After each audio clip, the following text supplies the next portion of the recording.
Tonight's an interesting night. Tonight is called, don't tell me in America it's called Xmas, or in Hebrew, Chag Hamolad, it's the holiday of the birth of Yeshu. Or in Yiddish it's called? It's called Nittel. Nittel. What does Nittel mean, Vary? It comes from the word nit, which means no. Okay, no. So, I guess if Jews were going to name a holiday like this, we'd call it no. Yeah, like it's not true. I don't know what it means. They call it Nittel Nacht. Tonight is the night of no studying Torah. No? I'll tell you where this comes from. Many Hasidim have a custom. I actually don't know of any Hasidim who don't have the custom. But I also don't know of anybody who's not Hasidic who has the custom. So this is definitely a Hasidic custom. I don't know if all Hasidim do it, but the vast majority of Hasidim don't study Torah on the night that Yeshu was supposed to have been born. But he really wasn't born at this time. Oh, very good. So there are many Hasidim, for example, Stolin or Satmar, they study Torah tonight, but they actually have the Hebrew birthday of Yeshu, and they don't study Torah on the Hebrew date when Yeshu was born. How they know what date he was born? No one knows. Maybe the chief rabbinate has it in the records, from the first Brit Milah they ever did. I don't know exactly how they know, but they know somehow. They observe every year. It changes on the secular calendar, so they observe it whenever that happens. There was an interesting article written this year that said Orthodox Jews who observe Xmas, and it was all about this topic. So I thought it was interesting. Before we learn, so we should talk about what is this minhag. They once came to Rabbi Yonatan Halevy. Rabbi Yonatan Halevy was a very, very famous rabbi. He wasn't exactly Hasidic, but he was at the beginning of when the world was switching over to Hasidic.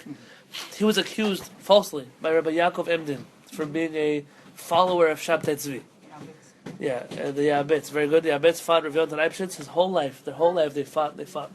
He basically took one of Rabbi Yonatan Halevyy's letters, counted every certain number of numbers or words, and came out that it spelled Shabtai Tzvi and claims that he was a follower of Shabtai Tzvi, the false Messiah. It was a ridiculous claim. They chased each other throughout Europe. It was a terrible fight. Rabbi Yonatan Halevy is my wife's great-great-great-grandfather. Wow. Yes, my wife has a big yichus on one side from Rabbi Yonatan Halevy. Like 10 grades. I don't know how many grades. It's very far. A few hundred years. Not 10, a few. The other side of my wife's family is from the Or Pnei Moshe. Or Pnei Moshe was a Hasidic Kabbalist he was the sofer around the times of the Baal Shem Tov. And they actually say about him that when he would write tefillin, when he would open them up, there was light that would come out of the boxes. It was a pretty incredible personality. He wrote a book called The O Pnei Moshe. His yahrzeit was yesterday. Oh, okay, so his yahrzeit was yesterday. So when Rabbi Yonatan Halevy was asked, hey, how could you guys not study Torah on the night of Xmas? What kind of crazy custom is this? What about you're not allowed to stop studying Torah? And there are people who are very strict about this custom. They don't study Torah ever. So not just on this night, but they make sure maybe Yeshua was born yesterday, maybe he's born tomorrow, they never study Torah. So, for those who have this custom, Rabbi Yonatan Halevy said, the truth is, Rabbi Yonatan Halevy said that Minhag Yisrael Torahi. The custom of the Jewish people is considered Torah. This is a play on words. And essentially they say the custom the Jews have is as if they're following a Torah law. So he was saying that if you follow the custom to not study Torah, it's as if you really are observing the Torah. Okay, let's not give it so much weight, but it was a saying that was said to justify the custom. The last Lubavitcher Rebbe, in one of his sichot in Parshat Vayishev, he says that his father-in-law, the Friedeker Lubavitcher Rebbe, the Rebbe Rayatz, Rabbi Yosef Yitzchak Schneerson, he used to play chess on the night of Xmas because he felt you shouldn't waste time. You should do something that used your head, whatever it was. You shouldn't say Lashon Hara. So they would play chess and think until today. In Chabad, many people play chess on the night of Xmas. They would tell a story once about the Satmar Rebbe. I don't actually know how this story came true, but I'll tell you the story anyways. It doesn't make sense the story's true, but I'll tell you what it says. There's a book called the Siach Salfei Kodesh, which must be a book of conversations between big rabbis. And it says when the last Lubavitcher Rebbe was sitting Shiva, I don't know who, that the Satmar Rebbe came to visit him. The story doesn't make sense at that moment because these two Rebbes visiting each other at any time of their life would have been a problem. They hated each other's guts. These two rabbis. But okay, they had this story. Fine. He said, they asked him, the reveal title about him, the Sam Rebbe said, you don't study Torah on Xmas, but why do you use the non-Jewish date? Use the Jewish date. What does December 25th mean to a Jewish person? It's not our calendar. He said, the reason we do it then is because that's when everyone else celebrates Xmas. And so that we follow what they do. It's their holiday. From here, I would tell you if it's their holiday, so what are you even observing it for? Right? Okay, they didn't go there. Didn't tell that far. It's an interesting reason. There's a book called Tameh HaMinhagim. Devorah whipped it out last Friday night to prove me wrong about something. And she was right. The book Tameh HaMinhagim is a compilation of sources, mostly Hasidic sources, about different customs that exist. Why we do this, why we don't do that, and there are a lot of nice pieces in the Sefer Tameh HaMinhagim. I wouldn't follow everything it says in the book, but the ideas that are given in that book are very deep, much deeper than anywhere else. And there he said a very simple reason why Jews didn't study Torah. This was a night of pogroms in Europe. The Christians would go to church, they would come out of church and just murder Jews. That was what happened on this night. It was like when the Muslims come out of their mosque at Ramadan. The same thing happens. They come out and they murder people in the streets. It's a certain incitement to hatred. Imagine you go to church and you hear all about how this man came to save your life and and the Jews killed him. What would make you feel? Angry. So the Sefer Tameh HaMinhagim says the reason why people didn't study Torah was in order to protect themselves from the non-Jews. They instead of studying Torah protects you. Oh, but they had to wanted to just lie low. No. He said they actually used to take out guns and knives and they would stand to protect the city. It was very dangerous to be in public places, and the Jews who were on guard, they were protecting the Jewish ghetto or wherever it was. This makes sense, by the way, why you would only do it on the night that they celebrated. Right. Because it was a practical reason. It only happened when they were incited to hatred. According to the other side, there seems to be this concept of it's an evil time, it's a dark time in the world. A lot of bad things happen because of this religion, because of Yeshua, and therefore they don't want to add koach. They want to add energy, support to the sitra achra, to the evil side. You would think that dafka in a dark time, you would study Torah. Right. That's what you would think. That's what I think. That's what Rav Moshe Sternbach said that he never heard of this custom, aside from by the Hasidim, so it's their custom. The Chazon Ish, Alav Shalom, when he saw that people didn't learn, he would go scream at them. You have to learn. What was tonight different from any other night? The Stipler, Rachel, do you remember how the Stipler is related to Chazon Ish? Chazon Ish was his son-in-law. No. That Rav Chaim Kanievsky, the son-in-law of the Stipler, is a connection between Stipler and Chazon Ish somehow. their brother-in-law. Yeah? Yeah? Okay. There you go. So, Chazon Ish is the uncle of Rabbi Kanevsky. Chazon Ish. Oh, okay. Yeah. There you go. So that's the connection. So the Stipler, he used to say that it's not right to learn from a book because the Hasidim, they look at you down when you study Torah on this night, and he didn't want to create a Chilul Hashem like, oh look, the Litvish people are bedafka learning Torah on this night, so he would learn just by heart, not using a book. Chacham Ovadia Yosef, the Abi Omer, he says, I've never even heard of this custom before. He says, I can tell you one thing. I don't know if it's a custom, it's not a custom, but we never had this custom. That's what Chacham Ovadia says. We go according to his opinion. The last Lubavitcher Rebbe wrote a letter to Hasidim in Israel, in which he said, this custom was not observed in Israel. It was only observed outside of Israel. And you should know that Rav Aviner points out that he was wrong. It definitely was. It seems to be that the custom was observed in Israel. Without the Hasidim in Israel do it.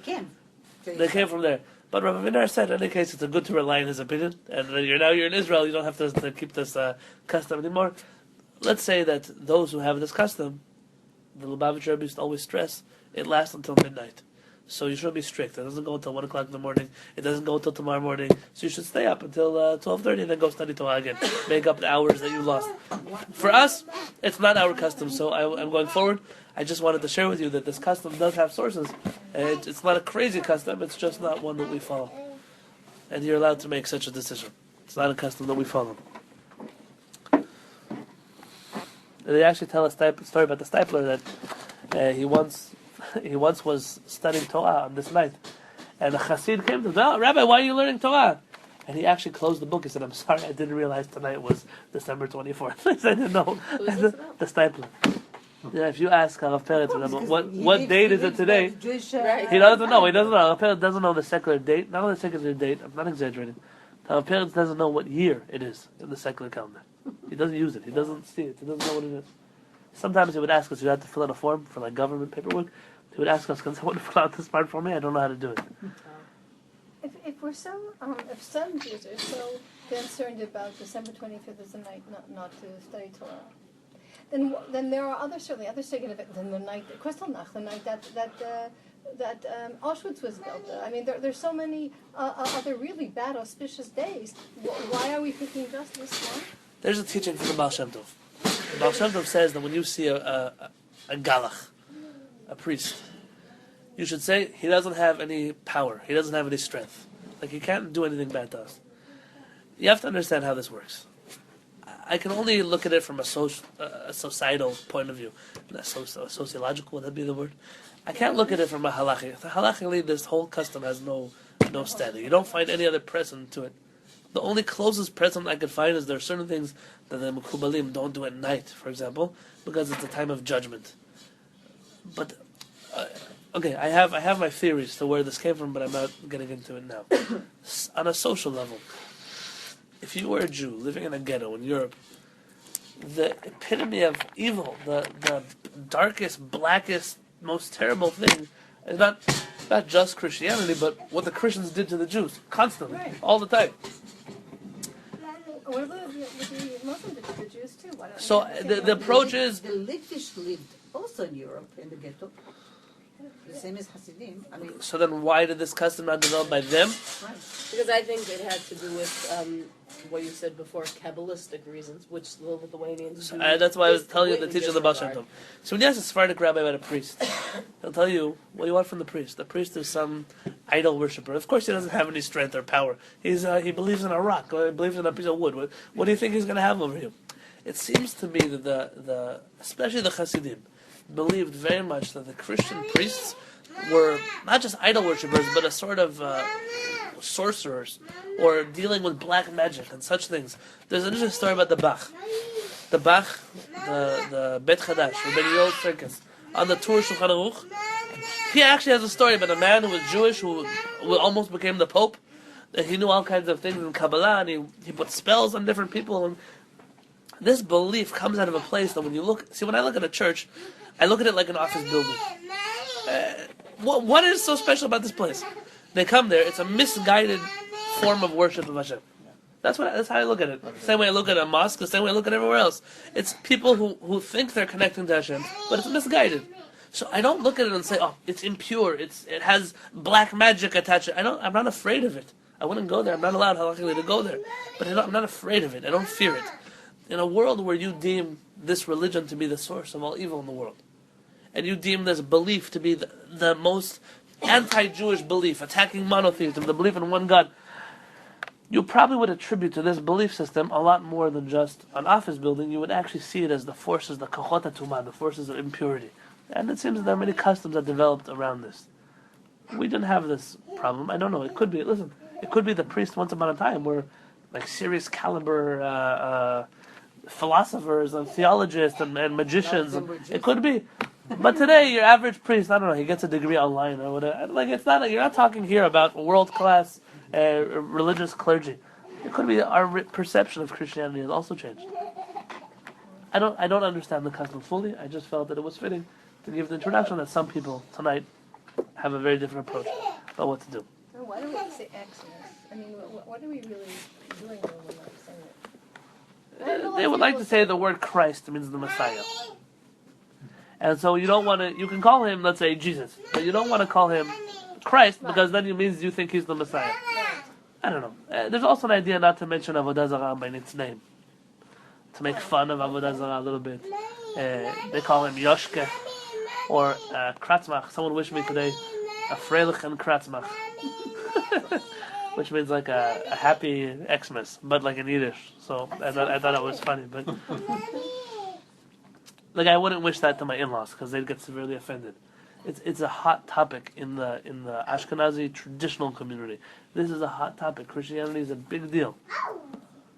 I can imagine that by us, we also have Muslims. We view the Muslims as monotheists who were just misguided in their form of worship. We didn't really attribute to their sheikhs any kind of holiness or lack thereof. Just they were people like from the street. There was nothing special about them. It seems like in Europe they developed a whole different feeling. And you probably would feel the same way if the bishop was the mayor who ordered pogroms and crusades and all kinds of things in the middle of the night. You might feel the same way about them also. We don't have that understanding of the priest, who's the bishop, who was the archbishop, who was the mayor, who was the head of the police department. Stories that Pass laws. exactly, they passed laws against Jews, Jewish taxes, Jewish children would be stolen. We don't have that perception today. Christianity is another religion in this country. It's not a force in government. You could argue this government has very Christian roots, but it's not. There is no church that controls this government, which is it's a sigh of relief for us. We've never had such a situation. Was the large influence from the Muslim Brotherhood in this government? There's large from the Christian Brotherhood isn't any better than the Muslim Brotherhood. Different brotherhoods. We don't like either of our brothers. We just want to leave us alone. We want to stay out of the family business. So on page 105. Yes. Actually, wait one more second. This whole concept of being afraid of Muslims and not of Islam and not afraid of Christianity is a Jewish invention of 2015. We would like to say the Christians are our friends and the Muslims are our enemies. We don't understand that they might disagree with each other, they equally hate us. And the fact that today you have many Christians who are, they love Jews, or they're friendly to Jews, or they're not anti-Semites, I don't believe that it's a lie. I don't believe that it's a facade, that they really hate us, but they're lying to us. It's kind of like you have Reform Jews. They're Jewish, but they're not connected to their text. They're not connected to their tradition. The fact that I can have a Christian priest who loves rabbis and supports Jews, I'm not going to blame him for being a missionary. It could be he doesn't even care to be a missionary. He just, like you're going to find a rabbi who goes and hugs imams. He's not true to his faith. If he was true to his faith, his understanding would be much more traditional. So it's an American invention that we have a lot of Christians in this country that are good to us because they're not so radically religious. Yeah. That's the reason. It's not because their religion has inspired them to be good to us. In fact, quite the contrary. Their religion has inspired us to many other things. And perhaps that now is the time, that when the Christians are so far removed from their Christianity, now is the time to reach out and say, you have a wrong perception of the Tanakh. Let's teach you Torah. Let's teach you how to read the text properly. Why don't you buy an art scroll? Give up this you don't even understand the English of the King James Bible. Get yourself an art scroll Torah. Tanakh, why not?